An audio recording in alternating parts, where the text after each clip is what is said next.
yang pasti tidak masuk surga. Yang pertama, lihat ayat kedua, firman Tuhan bilang begini, dosa berkuntur di lubuk hati orang fasik. Rasa takut kepada Allah tidak ada pada orang itu.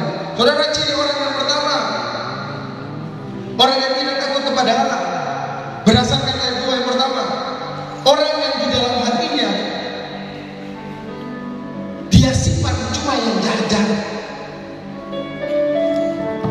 Ciri orang yang tidak takut kepada Allah adalah orang yang di hatinya cuma semua yang jahat.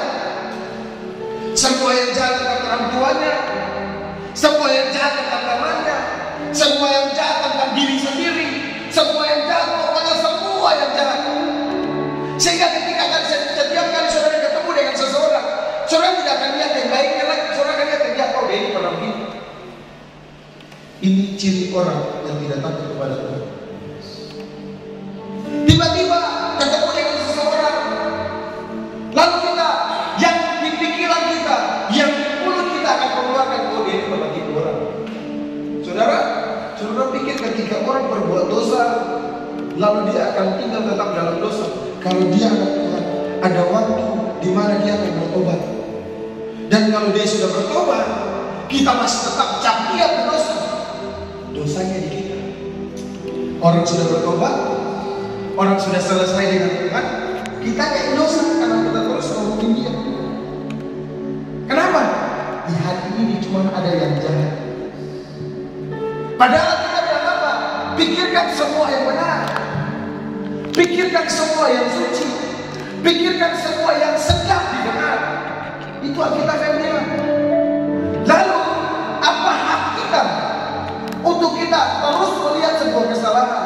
Apa hak kita untuk kita terus di hati kita yang nempel cuma semua yang jahat, yang jahat, yang jahat, yang jahat?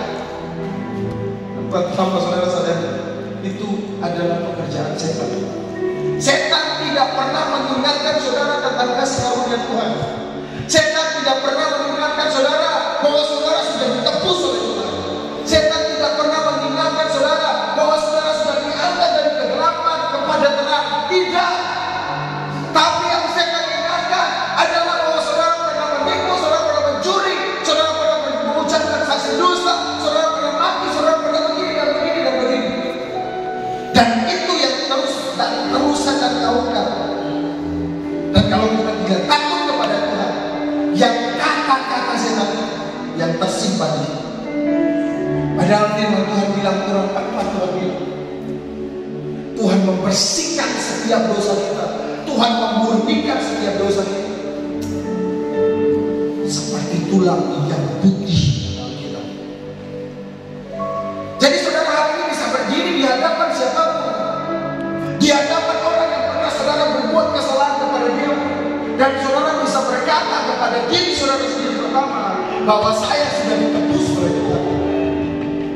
Saya bukan lagi seorang pendosa. Oke, dulu saya berdosa, tapi hari ini saya bukan pendosa lagi.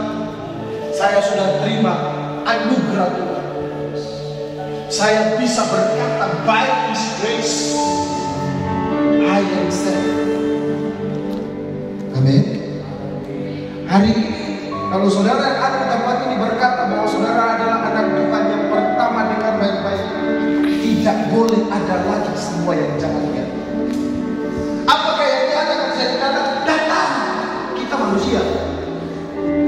Tapi yang firman Tuhan bilang di dalam ayat yang kedua tadi, dia menjelaskan bahwa orang yang jahat yang disimpan di lubuk hatinya adalah semua yang jahat.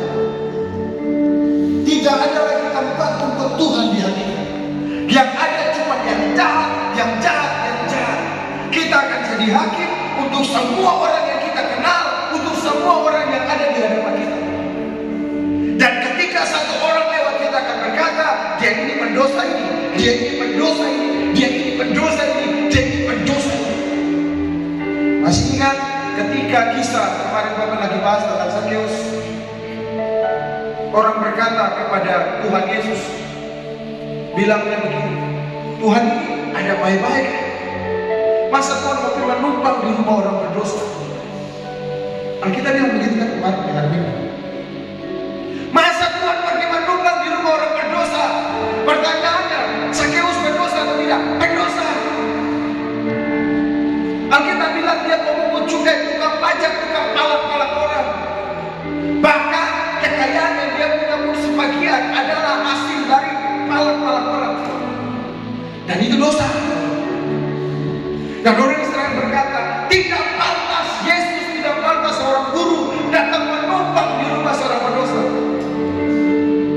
saudara lihat ada perbedaan dari seorang Zakheus. Ketika Yesus hadir dalam hidup, ketika Yesus masuk ke hati, saudara lihat respon Zakheus. Alkitab bilang dia bawa Tuhan masuk ke rumah, bukan sekedar bawa. Kalau saudara baca kisah ini baik-baik, dia sajikan Yesus makanan yang terbaik. Bahkan ketika orang banyak datang, dia bilang, beta akan bagikan, saya akan bagikan sebagian dari yang saya punya, saya kembalikan kepada orang miskin. Sampai titik Tuhan bilang, hari ini terjadi keselamatan karena di rumah ini juga adalah keturunan Abraham. Saudara kalau baca kisah ini baik-baik, pada waktu baru kita merinding. Karena apa? Sadar atau tidak, kata juga sama seperti Zakheus yang adalah seorang berdosa. Mungkin kata tidak sama seperti Zakheus, palang-palang orang, tapi waktu kata gosip orang, kata fitnah orang, apa bedanya kata dengan Zakheus? Mungkin kata sama seperti Zakheus yang palang-palang orang, tapi waktu kata melihat, kata menghina orang karena orangnya mungkin tidak cantik menurut pemikiran kita, mungkin hitam seperti beta, lalu kata mulai hina, mulai begini dan mulai begini. Tanpa sadar saudara, itu adalah berdosa sama-sama